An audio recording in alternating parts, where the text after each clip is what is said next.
You're listening to an Airwave Media Podcast.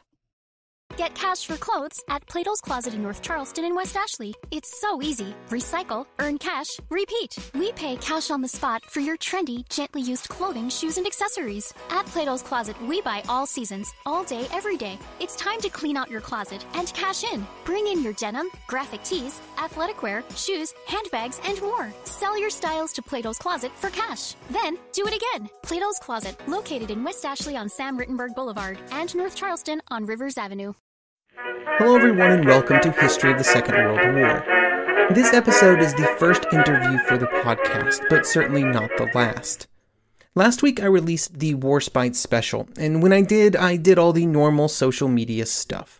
When I posted on Twitter, Iain Ballantyne was tagged by one of my listeners. And for every series of episodes for the podcast or special episode, there is a foundational source. Sometimes it's the book I read first, sometimes it's the book I found to be the most useful, but there's always something that functions as kind of a baseline for all of my other research. For the Warspite special, that book was Mr. Ballantyne's Warspite. After a bit of back and forth on Twitter, we ended up arranging an interview that was done just this past Wednesday, and I wanted to get it out as soon as possible. I hope you enjoy our conversation. We discussed a few pieces of the podcast and some of the research that Mr. Ballantyne did for his book.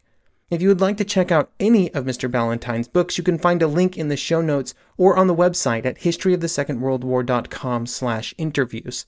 You can look forward to more interviews starting on Sunday, December 13th, at which point the Spanish Civil War interview series will begin.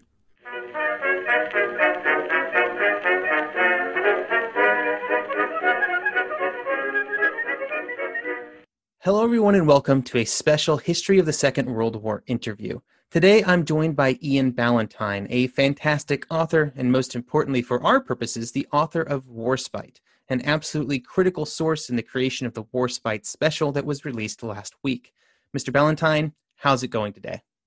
It's going well. I've been working away in my bunker and it's been typical Plymouth weather, which means rain, but hopefully we'll get some sunshine. As you know, people in Britain like to talk a lot about the weather, and that's because there's a lot of it.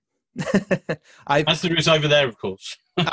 I've been to Britain twice, and it has rained almost the entire time I've been there, both times. Yeah, well, when it's really magnificent weather here, it's really fantastic, because then you go down to Plymouth Hoe and you can see out into the Sound, where you'll see warships of today. And the Sound is one of the most magnificent harbours in the world, and obviously a place where Warspite was seen many times, having been built here in Plymouth at Devonport Dockyard. Awesome. Yeah. So your book, Warspite, is about the whole history of the ship. And if we look at some of the British battleships that were present at one of its most famous battles at Jutland, there are names that kind of evoke heroism: Conqueror, Centurion, Thunderer, Valiant, Revenge. There are names that reference great victories like Agincourt, St. Vincent.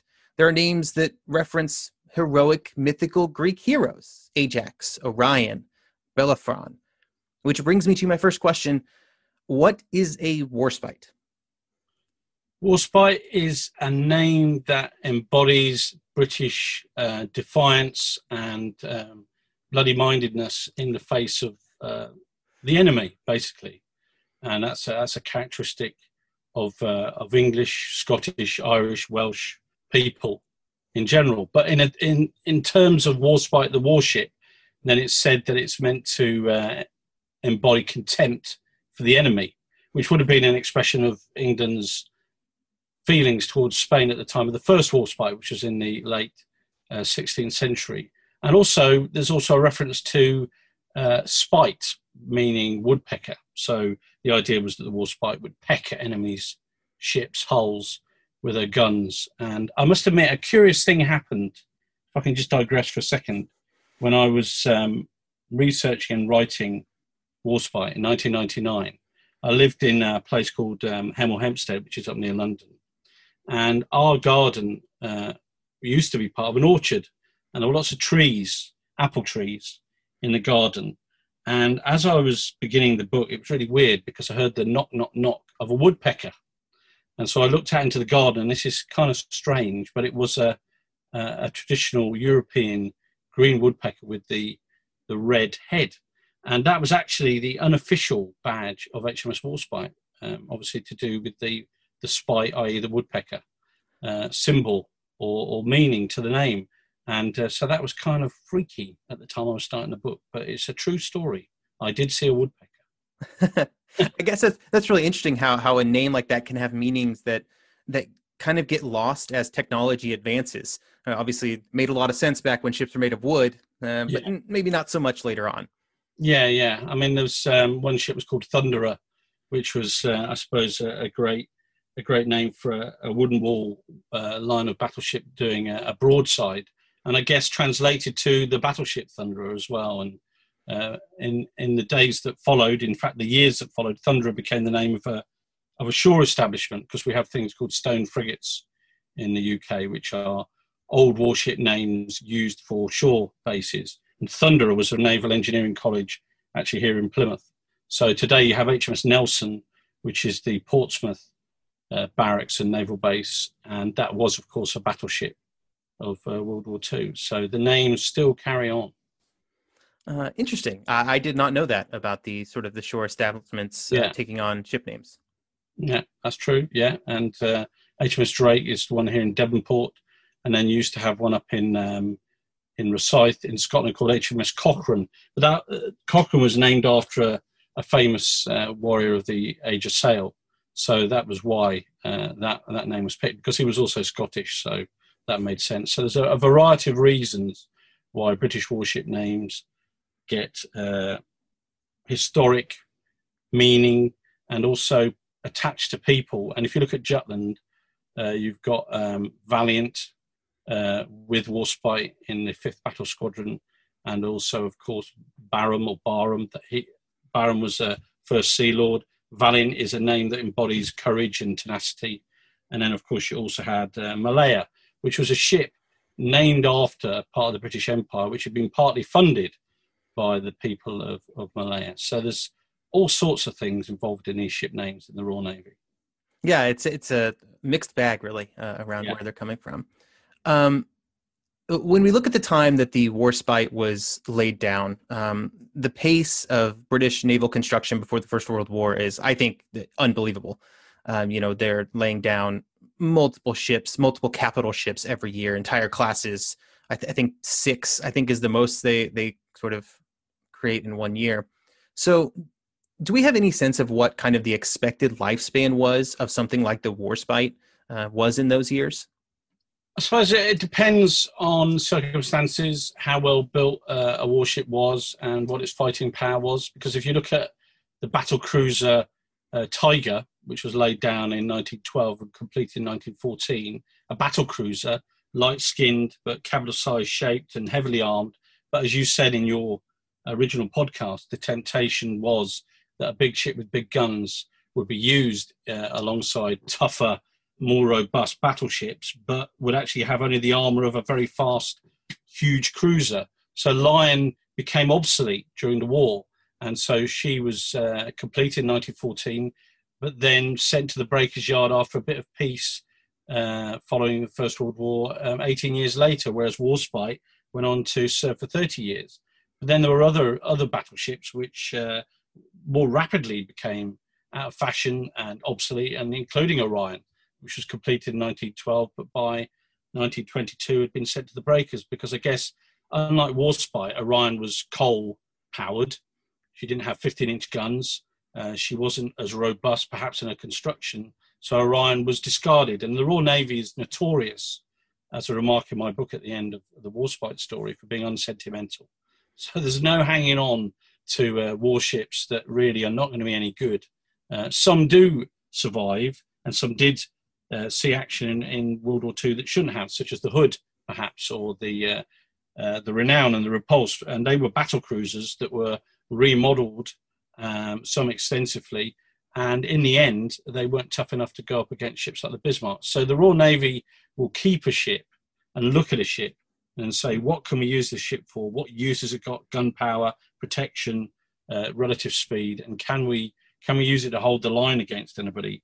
And in the Queen Elizabeth class, including Warspite, they were seen, as you said yourself, to be amazing products of foresight, of naval architecture and actually construction. So hence she served on so long.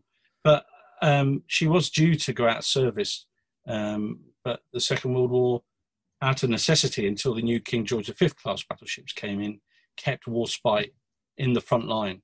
And as you said in your podcast, and I actually, of course, cover in my book, there was a radical rebuild, which meant that Warspite could conceivably fight other more modern ships. So you talk about that major refit in the mid-1930s. Yeah. So it's still, an older ship. So what were the kind of expectations for Warspite sort of as the Second World War began? How did the Admiralty think it compared to other ships that were out there? I think the Admiralty realised that this was a stopgap, which is why that was in reality more than just a refit. That was a rebuild, a major reconstruction. As you know, she had her guns improved with elevation, so she could shoot further, could lob a shell so much further than she could before. Her machinery was modernised as much as possible, and also the command and control tower was made into this hulking, great big, ugly tower of a thing, which was gas proof. And they really are very ugly. Yeah. But the thing they remind me of, and HMS Rodney and HMS Nelson are the same, is like knights. So the hull is the horse, and this great big helmet of a tower is where the brain is. And so they were brutish looking and ugly, but I think they were designed to do the job. And I don't think the Admiralty, by the time 1937 came along, 1938 came along, was under any illusions that it was falling behind and had to get on with using Warspite and Queen Elizabeth and Valiant, the two sisters that were modernised and rebuilt, to hold the line, because Britain had, typically British actually, had foolishly adhered to the arms treaties, whereas other people, the Germans, the Japanese, the Italians, were clearly breaking the conditions, were pressing on with larger ships with bigger calibre of guns. So they had a lot of catching up to do, and I guess kept their fingers crossed. Warspite and her sisters, and Rodney and Nelson, which were the two most modern ships in the Royal Navy in September 1939, at somewhat 16 years old, would be able to hang on until these new battleships came into service. So necessity is why Warspite was still there, I guess. And so during the war, you mentioned several times in your book about living conditions aboard ship, especially sort of when the ship goes out of the North Sea, Northern Atlantic area, specifically like to Eastern Africa, where it would spend some time. Yeah. So what were living conditions like aboard a capital ship like this during the Second World War? How did it try to adjust to different climates? I get the impression that something like air conditioning is not available. Yeah. I mean, that's a huge contrast, of course, to the US Navy's submarines and warships in the Second World War.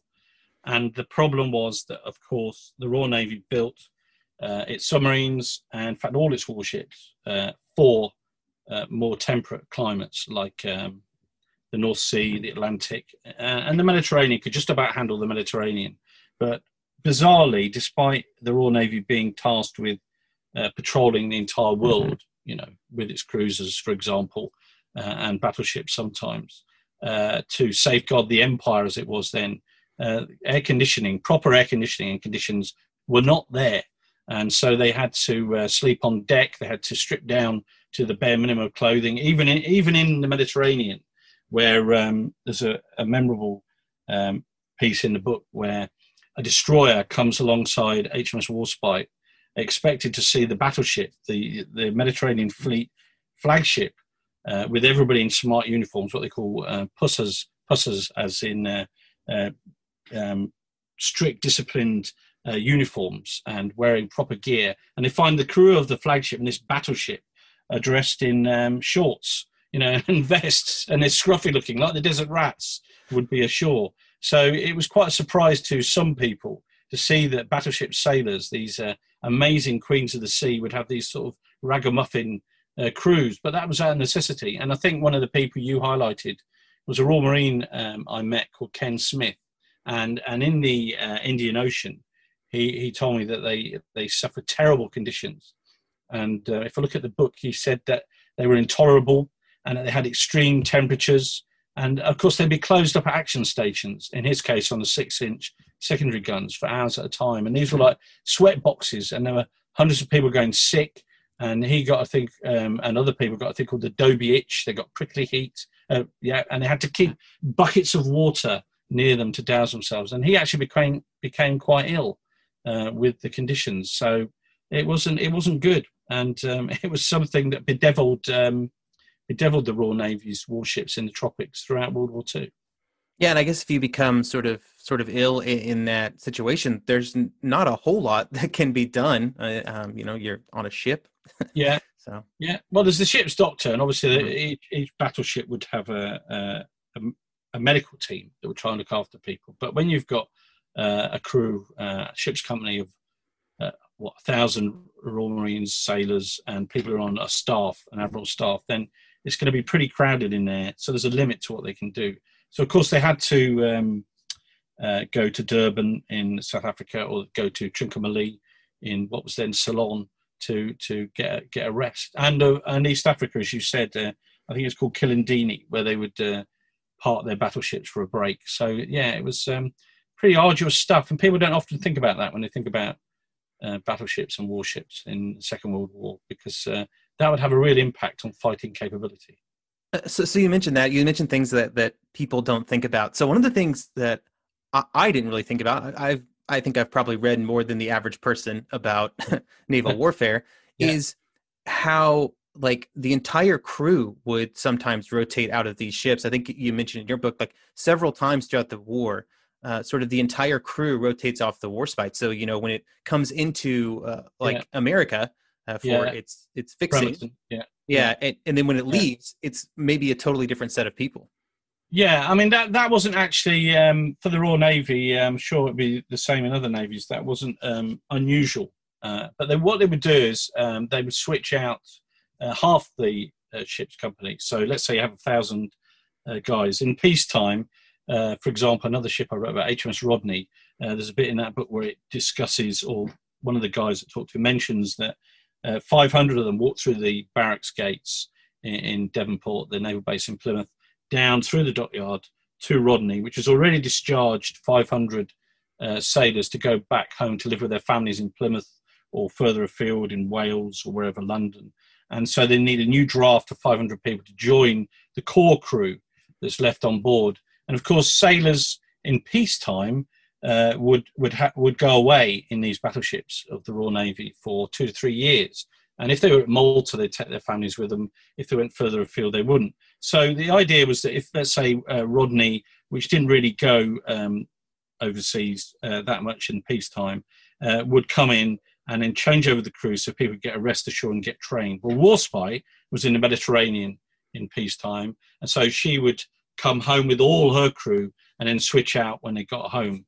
And I think the incident you're talking about is when, definitely that you're talking about, because you mentioned it, is that Warspite was damaged at the Battle of Crete. She went to Puget Sound to get repaired on the west coast of the USA, and they took 500 guys off, sent them home, and 500 Royal Marines, because they helped cruise ships in those days, and sailors were sent on this amazing journey from Halifax after taking going with a convoy across the Atlantic, dodging the U-boats. They then got on a train, I think, in Halifax, and at the time, America was still neutral, so they had to pass through America when it was still neutral for a short moment.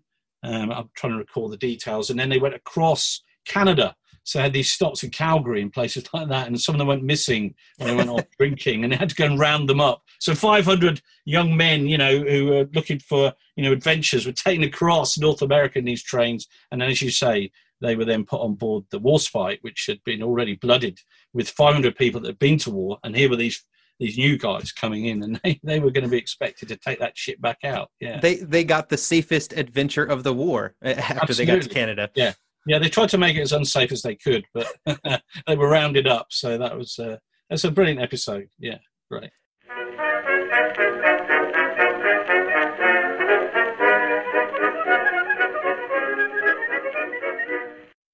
Get cash for clothes at Plato's Closet in North Charleston and West Ashley. It's so easy. Recycle, earn cash, repeat. We pay cash on the spot for your trendy, gently used clothing, shoes, and accessories. At Plato's Closet, we buy all seasons, all day, every day. It's time to clean out your closet and cash in. Bring in your denim, graphic tees, athletic wear, shoes, handbags, and more. Sell your styles to Plato's Closet for cash. Then, do it again. Plato's Closet, located in West Ashley on Sam Rittenberg Boulevard and North Charleston on Rivers Avenue.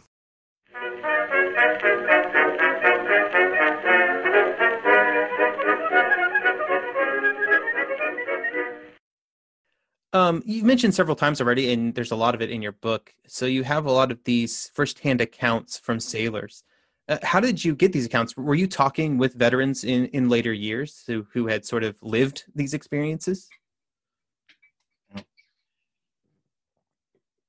I was a journalist, a reporter on various newspapers, and in 1990 I came down to, I worked in the London area and around other parts of the UK, but in 1990 I came down to Plymouth, which has a huge tradition as a naval base and dockyard and port, because it's got this massive dockyard and naval base called Devonport. And so when I arrived there, I'd just done a trip on the USS Dwight Eisenhower, which was an aircraft carrier, which was in the Mediterranean, which was a very thrilling experience to fly on board. And so I knew about, I was interested in military history and navies, but I hadn't really got into the Navy in terms of writing and reporting. So I thought when I came down to Plymouth, and there were a lot of warships here back in the early 90s, I thought it's quite the Navy was quite interesting. And so I was a defence reporter. I became the defence reporter on my evening newspaper. And I was, as part of my job, I would cover the World War II anniversaries of the battles in the Med and various other things. And it was at the time of the 50th anniversary of the Second World War.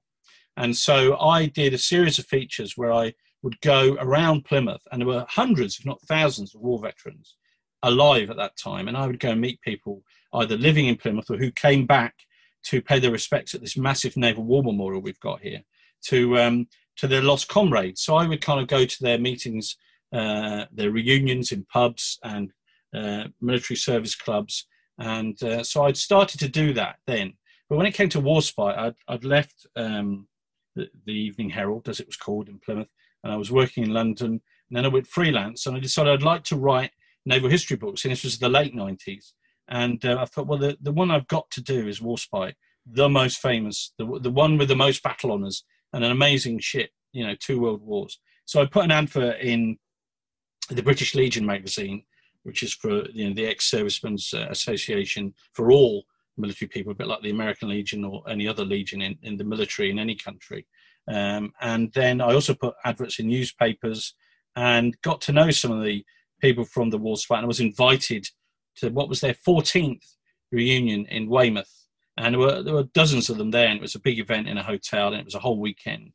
And the strange thing about war veterans, if we just digress a second, is that most of them, when they finished the war, and for 20 or 30 years or more, didn't want to talk about it. They didn't want to discuss it. And they didn't start thinking about setting up associations to meet their shipmates again until often the 1980s. And that was the case with the Warspite. So this was their 14th reunion in 1999. And so their 14th since 1985, which is quite astonishing when you think that the war finished in 1945. So it was, I was just in time, in a 10-year period of my working and starting to write naval history books, to meet these incredible men in not only the Warspite and HMS Rodney and smaller warships and other warships across the 90s. And so I did talk to them, and then I would see them at reunions, take a few notes, meet them on the sidelines from maybe not during the dinner, but the following day. I'd go and sit at a table with them, and then they would have a service of remembrance on the seafront. And then afterwards, I would sort of chat with them and get their phone numbers and go and see them and talk to them on the phone. So it was an incredible period of meeting the Warspite veterans and others. And obviously, I've got training as a journalist, so I can take shorthand notes, and they would lend me, things like the Warspite Association magazine, which was an amazing fund of what the Royal Navy calls DITs, which are stories about naval life.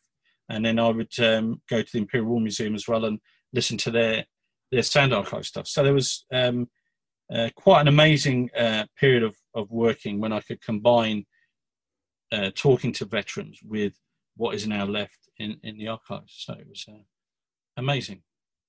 Yeah, it's really fascinating. It's kind of being at the right place at the right time. And I wish I'd started 10 years earlier, to be honest. But there you go. That's how it always is, I guess. Yeah. Especially with things like this. So after the Second World War, British not constructing any more battleships because that's how it goes. But the Warspite name would be resurrected as part of the Valiant class submarines. Do you know if there were discussions that occurred around resurrecting the Warspite name or these other battleship names, kind of transitioning the battleship name into these nuclear submarines? I'll be honest, I don't have any insider information about how they kicked around this name. But I mean, there was a ship's naming committee, it still is, in some form, which will discuss the ramifications of naming a warship after a particular person, particular part of the country, or some other historic name. So it had to be top of the list that when the Royal Navy was building its first undersea battleships, which is hunter-killer or fleet submarines, what you call in the American Navy attack submarines, nuclear-powered attack submarines, in the early 1960s, that they would look at battleship names, because these were the new capital ships of the Cold War Navy. So Warspite, had such an amazing record, such a lucky ship, despite her many accidents and other episodes where she had things go wrong. So there was kind of a feeling that she was a lucky ship, a famous ship, a ship with an amazing fighting record, and a capital ship. So the third nuclear-powered fleet submarine, an SSN, as they're called as well, was Warspite. The first two were Dreadnought, which was a one-off, the first ever nuclear-powered hunter-killer submarine in the Royal Navy. And then Valiant was the second, and Warspite was the third. And then you've got other names after that were equally famous. And I think I read that the Warspite is possibly the name of a future submarine as well for that. Yeah, definitely. Yeah, if it ever happens. Yeah, it's the Royal Navy does an unusual thing these days, which is to name warships many years before they're actually even taking shape, being built at all. So one of the things that they did about 10 years ago, because I now run a naval magazine, Warships IFR magazine, and I have interviewed quite a few First Sea Lords and people like that. And one First Sea Lord, Alan West, about 13, 14 years ago, when I was interviewing him in London, said that they decided to name the first of the new strike carriers, Queen Elizabeth, and the second, Prince of Wales, two very famous battleship names as well, particularly Prince of Wales, Queen Elizabeth also. Queen Elizabeth being a sister of Warspite. And that was, just as the thing was getting started. So, okay, we're going to name these ships Queen Elizabeth. I'm going to call them Prince of Wales, and nobody's going to cancel these ships because who's going to upset the Queen or the Prince of Wales? So they've carried on doing that with our new frigates, which are called the City class. So they've all been named after various places like Glasgow and I think Belfast and also others. Manchester, I think, is one of them as well. And that's many years ahead of the first one is building now, Glasgow. And so when they came up with the new ballistic missile submarines, the version of the Ohio class, your Trident submarines, to replace our Trident submarines in the 2030s, and we're talking quite late into the 2030s, they came up with the Dreadnought class. And we thought, wow, that's fantastic. And Warspite is one of those. And that's fun, brilliant news. But really, by the time that submarine comes in the water, none of us will probably be, we'll all be very old or we'll be dead. So a lot of wishful thinking. Yeah. I mean, could happen, might well happen. Who knows? I don't think you should count your chickens or your warships before they're hatched. But that is the plan. Last 3 weeks of 2020 before we can think about any of that. So absolutely. I mean, nobody can think about anything. I mean, it's so we'll see what happens with the new Warspite. But it'd be great if that happens. I mean, you can argue about whether or not Britain or any other nation should still have nuclear weapons, but the name itself has been given to this submarine. So in terms of the name living on, I guess that's it. And of course, the job of the new Warspite, if the new Warspite ever happens, will be very sedate, because the whole point of a ballistic missile submarine is to stay out of the way and stay hidden and not do anything during its entire life. Because say, like, what you want from a nuclear-powered submarine as compared to a battleship is you want it to never do anything. Yeah, never be seen. I mean, I wrote about Warspite, the attack submarine, in another book. I'm plugging another book here, Hunter Killers, which tells the story of... I mean, I can't get away from Warspite. But certainly the new Warspite will hopefully never be seen and never do anything at all in anger. Uh-huh. Yeah. So you mentioned sort of the things built up around the Warspite legacy, and I know that you're involved in the Warspite Association. So can you discuss a little bit about the association and sort of its goals?